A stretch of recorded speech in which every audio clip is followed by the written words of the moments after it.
بسم اللہ الرحمن الرحیم ایاک نعبد و ایاک نستعین 23 مارچ 2024 شیر افضل خان مروت نے ایک بہت بڑے جلسے کا اعلان کیا تھا۔ اس جلسے کا اعلان کرنے کا مقصد ایک ایسا پروٹیسٹ ریکارڈ کرانا ہے پوری دنیا کو کہ ہمارے ساتھ کس لیول، کس حد اور کس پوائنٹ پر جا کر زیادتی کی گئی ہے۔ میں راولپنڈی اور اسلام آباد کے لوگوں سے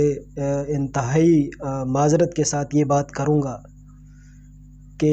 راولپنڈی کی نڈر قوم اور راولپنڈی کے نڈر لوگوں کے ہوتے ہوئے اسلام آباد کی تینوں سیٹس کے اوپر اتنے بڑے لیول پہ دھاندلی کی گئی اور اتنے بڑے لیول پہ دھاندلی کی گئی کہ آپ لوگوں کو چاہیے تھا، آپ لوگ ایٹ لیسٹ ون ویک کے لیے ایک ایسا پروٹیسٹ اسٹرائک